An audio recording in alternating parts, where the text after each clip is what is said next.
Bonjour à tous et bienvenue dans cette nouvelle vidéo. Ça fait un petit moment que je vous ai pas tourné de vidéo. J'essaye de me rappeler comment on fait. Je pense que je vais être un petit peu rouillée, donc c'est pour ça que je vais vous faire un petit book haul, puisque je me dis c'est une vidéo qu'on apprécie tous de regarder, qu'on aime bien regarder et que moi j'aime bien filmer aussi. Et puis c'est une vidéo qui est plutôt facile à filmer puisque je vais vous parler de tous les livres que j'ai reçus depuis je pense le mois de décembre, hein, donc ça date un petit peu. J'ai 16 livres à vous présenter aujourd'hui.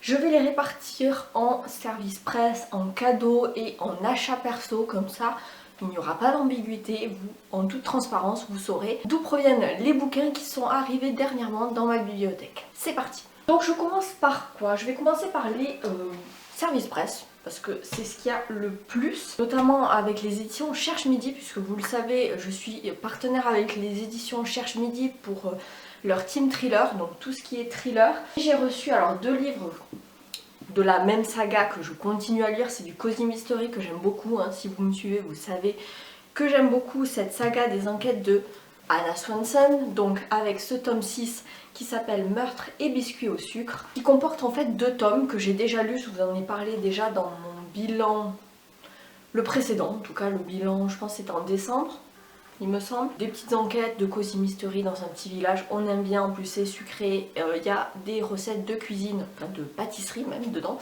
Et puis le tome 7 que j'ai reçu récemment qui s'appelle Meurtre et cheesecake aux cerises, toujours chez Cherche Midi, et celui-là je ne l'ai pas encore lu mais je me le réserve pour ce printemps. Je vais essayer de faire une pile là. Je pense que ça va s'écouler. Je vous raconte pas pour faire la miniature de cette vidéo à quel point il a fallu sortir les muscles, que je n'ai pas d'ailleurs, qui sont inexistants, mais bon. J'ai aussi reçu et déjà lu Non officiel de Dan Flesperman aux éditions Cherche Midi. Ça aussi, ça faisait partie de nos booktalks de la team thriller du Cherche Midi. C'est un roman d'espionnage, je vous en ai déjà parlé aussi puisque je l'ai déjà lu. J'ai beaucoup aimé parce qu'il aborde vraiment le roman d'espionnage mais sous un angle féminin. On met en scène des personnages féminins.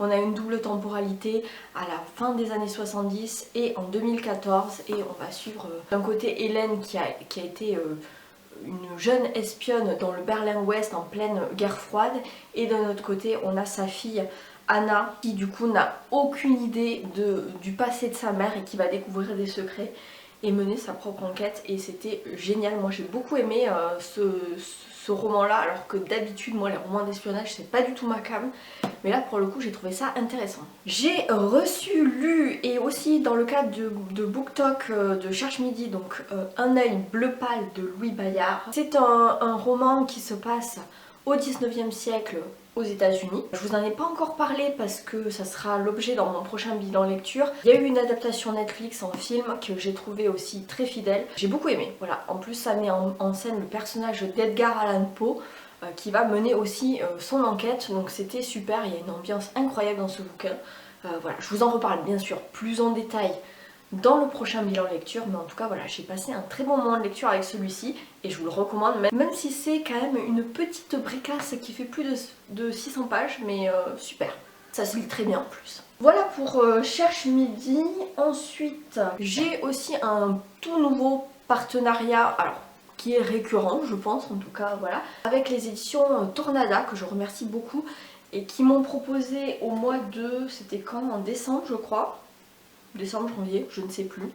Alzheimer, toi-même tu sais. J'ai lu Comme une image et de Magali Collet, donc aux éditions Tornada, que j'ai beaucoup aimé. Là on est sur la psychopathie dans l'enfance avec une petite fille de 9 ans qui est complètement frappadingue et qui est flippante. Elle est la petite fille modèle, elle veut absolument que tout le monde l'aime, elle veut être le centre de l'attention à tout prix, mais vraiment à tout prix, et elle est carrément flippante. Je vous en ai déjà parlé dans le précédent bilan lecture aussi. Voilà, j'ai beaucoup aimé, c'était sympa, ça se lit super bien. Voilà, c'est un petit thriller assez... c'est plus un roman psychologique je dirais, qui est assez facile à lire et très abordable, donc voilà. Je passe vite. J'ai reçu aussi des éditions Tornada Sur un arbre perché de Gérard Sarian. Celui-ci, je vous en parle dans le prochain bilan lecture. Je l'ai lu, je l'ai beaucoup aimé. On est sur de la disparition d'enfants. On va suivre Alice qui est une jeune femme bien sous tout rapport qui a son fiancé Guillaume avec qui elle va bientôt se marier, sauf que lui il a déjà eu des enfants d'une précédente union, donc Alice est belle-mère d'une adolescente de 14 ans et d'un petit garçon de 4 ans, et alors qu'elle va monter sur Paris, parce qu'ils sont de Lyon, et elle monte sur Paris en train avec ses beaux enfants pour passer un week-end en famille avec son fiancé, en fait il y a le petit garçon dans un mouvement de foule qui va disparaître, et donc évidemment Alice va être complètement rongée par sa culpabilité, va mener sa propre enquête pour essayer de retrouver son beau-fils. J'ai beaucoup aimé, voilà, dans un style thriller addictif avec plein de rebondissements, c'était génial. Donc voilà, celui-ci il est, je vous en reparle de toute façon plus en détail dans le prochain bilan lecture. Et puis récemment Tornada, Joël des éditions Tornada m'a recontacté pour me proposer le prochain thriller qui allait sortir, je pense au mois de mars par là, et donc du coup je l'ai reçu hier dans ma boîte aux lettres. Donc je vous propose de faire un petit unboxing, voilà, petit aparté, petite parenthèse unboxing au niveau du book-haul. Alors petit marque-page, ça s'appelle Néréide de Christophe Royer, donc aux éditions Tornada. Il est pas très gros celui-là, il fait moins de 300 pages. C'est ce qui est bien aussi avec les petits thrillers comme ça de chez Tornada, c'est qu'ils font très bien le job et ils sont très faciles à lire, très addictifs. Alors je vais vous lire la 4e de couve, ça sera plus simple. Quand Nathalie Lesage, commandant à la PJ de Lyon, reçoit un appel au secours de l'un de ses amis, elle n'hésite pas une seconde et part aussitôt pour Albi afin de l'aider à retrouver sa jeune sœur. Une banale disparition qui très vite va se transformer en course-poursuite jonchée de cadavres et de mystères. Un dangereux et insaisissable Monsieur Étienne, une obscure école de magie, des étranges disparitions. J'avoue qu'au début j'étais un petit peu perplexe sur le côté école de magie. Alors soit c'est vraiment un truc de style soit Wicca, soit un truc un peu satanique, école de l'église de la nuit ou je sais pas quoi, ou alors c'est vraiment côté Harry Potter et vraiment fantastique, je ne sais pas. Moi le thriller et le fantastique des fois c'est un peu touchy, mais il y en a qui le font très bien, hein. Je pense notamment au Bourbon Kid, je pense aussi à... Qu'est-ce que j'avais lu? C'était Time Corridor de Dania Perez avec ce voyage dans le temps retourné à l'époque de la Seconde Guerre mondiale. C'était bien fait, donc je me dis pourquoi pas. Faut pas... C'est vrai que j'ai un a priori dessus, mais je me dis il faut aller au-delà des a priori des fois. On peut avoir de belles découvertes. Donc voilà, je vais le lire bientôt et puis je vous en reparlerai dans un prochain bilan lecture. Mais en tout cas, c'est assez intriguant je trouve. Et je remercie évidemment Tornada pour m'avoir fait encore une fois confiance. Donc voilà. Ensuite, toujours dans les services presse, et ça c'est les derniers, c'est une nouvelle maison d'édition, enfin en tout cas avec qui j'ai récemment fait un partenariat. Ils m'ont proposé de recevoir, alors c'est parce que je suis dans la mouvance féministe, etc. C'est des sujets, des thématiques que j'aime beaucoup et que j'étudie en tout cas. Je lis pas mal d'essais féministes et du coup tout naturellement ils m'ont proposé de recevoir Les Précurseuses, 18 histoires de femmes qui n'avaient pas froid aux yeux de Justine de France, qui est la prof sur YouTube. Apparemment c'est une youtubeuse qui vulgarise un petit peu l'histoire, et donc c'est aux éditions Nouveau Monde. Je les remercie beaucoup pour leur confiance. Donc là on est quand même sur un beau bébé hein, qui fait plus de 300 pages, mais c'est du papier de très bonne qualité, du papier comme dans les livres un peu documentaires, avec des images, des illustrations et qui racontent des histoires de femmes qui sont plus ou moins connues, hein, parce qu'il y en a certaines que je connaissais de loin, comme par exemple Sappho, comme par exemple Alice Guy, qu'est-ce qu'il y a encore, il y a aussi Hildegarde de Bingen, je sais pas comment on dit, et puis d'autres que je n'avais jamais entendu parler, comme par exemple Hatshepsut, que j'ai lu, alors c'est ma lecture en cours, hein, c'est ma lecture de table de chevet, puisque je la picore de temps en temps, et c'est hyper intéressant, j'en apprends beaucoup sur ces femmes qui sont plus ou moins connues. Ça débunk aussi pas mal de clichés qu'on a. Malheureusement, l'histoire avec un grand H a eu tendance à invisibiliser, à effacer les femmes, les femmes qui ont contribué à faire des choses grandioses. Malheureusement, l'histoire retient plus facilement les hommes que les femmes, c'est un peu l'effet Mathilda. C'est bien qu'il y a des autrices féministes de nos jours qui essayent de remettre en avant des figures féminines historiques. Je sais que Pénélope Bagieux avait fait ça avec ses culottés, Titu Lecoq aussi, et Justine de France. Donc voilà, c'est une lecture très documentaire, j'ai envie de dire. Ça se lit pas comme un roman, mais ça se picore et c'est assez intéressant. Donc je remercie beaucoup Nouveau Monde de me l'avoir envoyé. Et une surprise aussi, ils m'ont envoyé un livre que je ne m'attendais pas du tout, mais qui m'intéresse aussi. Ça s'appelle Patronne au XVIIIe siècle de Camille Desjardins, toujours aux éditions Nouveau Monde. Et là, on va parler des femmes au XVIIIe siècle. Alors je vais quand même vous lire une partie du résumé pour vous donner une idée. Mariées, veuves ou célibataires, mères de 12 enfants ou femmes sans descendance, elles sont aussi et parfois avant tout entrepreneuses. Investissant des capitaux dont elles ne peuvent pourtant pas disposer librement, ces femmes fondent ou prennent la direction d'une entreprise qu'elles portent à bout de bras au cours du XVIIIe siècle. Ça a l'air trop bien, donc pareil, je pense que dès que j'aurai fini celui-ci, j'attaquerai celui-là. En plus, alors c'est pas exactement le même papier. Il n'est pas papier glacé, mais par contre il y a quand même des illustrations dedans. Voilà, donc intéressant. Je vais mettre ça là, si ça veut bien rentrer. Je pense que je vais devoir faire une deuxième pile. Maintenant on va passer aux cadeaux, puisque vous le savez, au mois de décembre il y a Noël, et qui dit Noël dit cadeau. Donc j'ai reçu 2 livres, qui était une totale surprise et que j'ai pas encore pris le temps de tester, puisque c'est un livre en réalité virtuelle. Donc c'est un escape game VR qui s'appelle Le Dernier Secret de Léonard de Vinci, une aventure en immersion au château de Chambord. Voilà, c'est avec Mango Édition et les auteurs sont Benjamin Bouvine, Rémi Prieur et Mélanie Vives. Voilà, donc c'est un livre avec, je pense qu'il faut télécharger une application et il y a la réalité virtuelle et augmentée.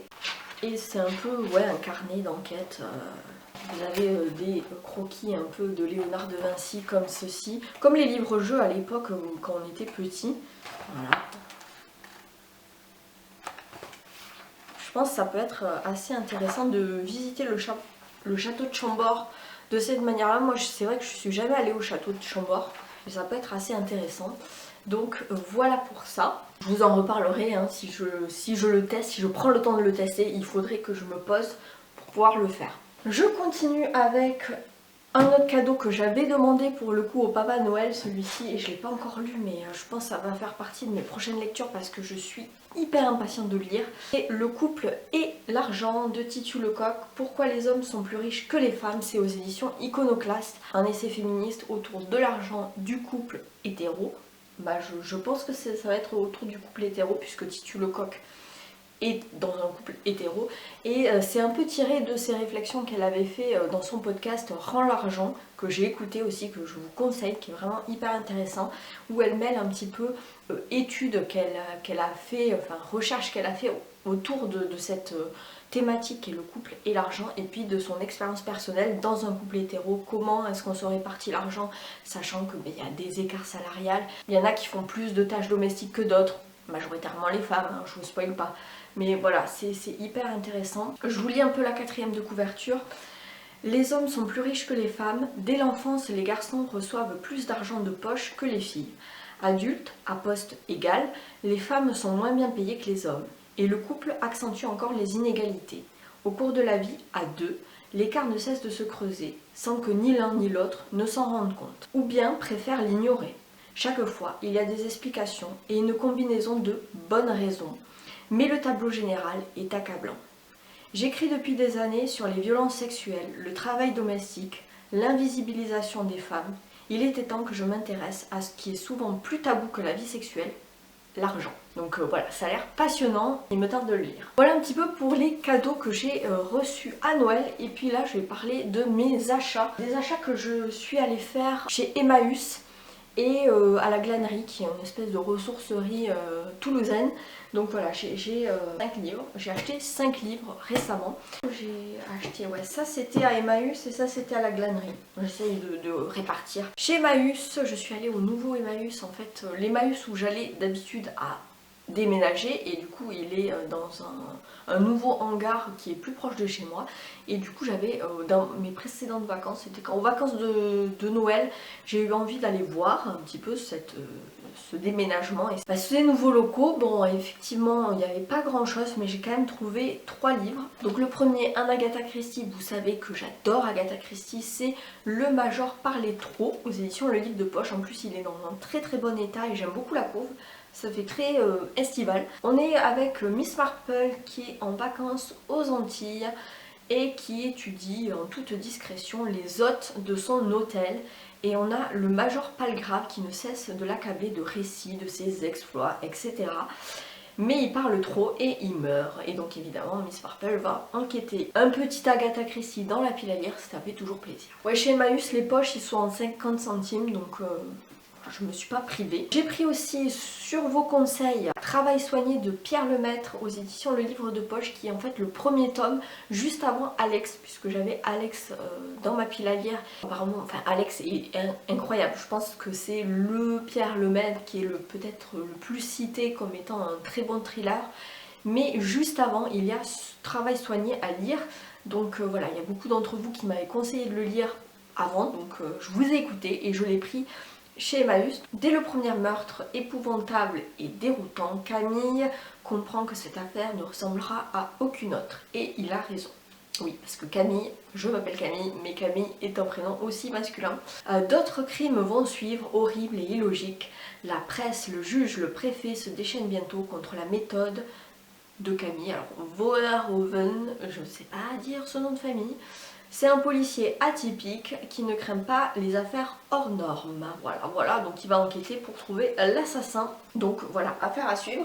Et puis évidemment, un des maîtres du thriller français, Franck Tillier avec Puzzle. J'ai pas mal de Franck Tillier dans ma pile à lire, mais je n'avais pas de Puzzle. Donc c'est aux éditions Pocket, donc je l'ai pris. Voilà.